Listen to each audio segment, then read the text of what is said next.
Hello, kindergarten. Mrs. Seelock here for another Reader's Workshop lesson. So we've been talking a lot about avid readers, what avid readers look like, what they do when they read, and how they read. And we've been mainly focusing on our fiction stories. So today I'm going to show you what an avid reader looks like when they are reading nonfiction books, because nonfiction books are just as important as our fiction stories.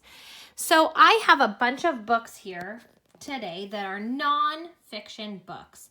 And what's really cool is if you don't have a bunch of nonfiction books at home, you can definitely go onto Raz Kids. They have a very cool spot on there on each level that has some nonfiction options.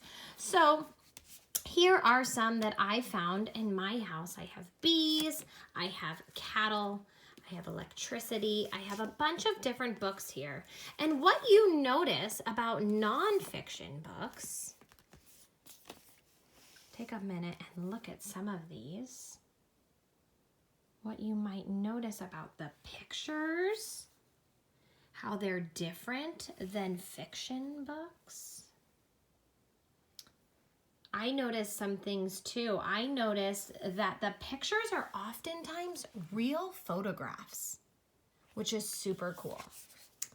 Take a peek inside. Here's some other real photographs. Maybe you have a picture of you and a family member or a friend at the beach in the waves or building a snowman. So there are things that are real.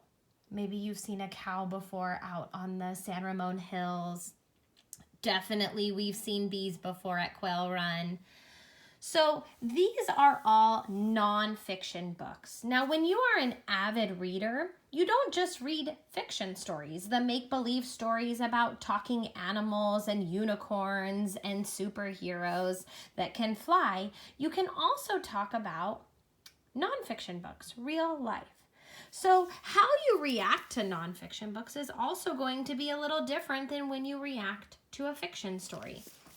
So I'm going to stop here and grab this chicken book, and I'm going to show you just a few pieces and parts of this nonfiction book and how an avid reader would look when they are looking at and reading nonfiction stories. So chickens.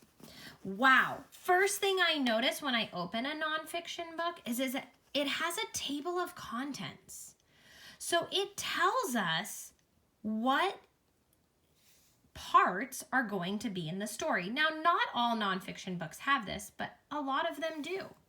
So all sorts of chickens, roosters, hens, and chicks, new chicks, bunch of different parts. And then when you open up the book, once again, you see some real life pictures.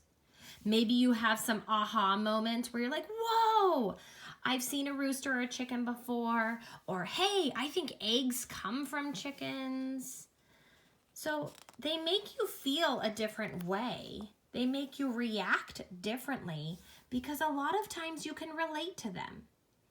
So today when you're doing your reading, I want you to stop and find at least one or two nonfiction stories that you can read today. Something that you can relate to, something that reminds you of something else, and something that is a true story. So I chose this chicken book to read today because my family and I are curious about putting a chicken coop in our backyard to have some fresh eggs. So I'm going to take a look at this story today and react and become an avid reader with my nonfiction stories. All right, boys and girls, happy reading. Make sure to check out the nonfiction books on Raz Kids if you don't have very many nonfiction books in your home. Thank you.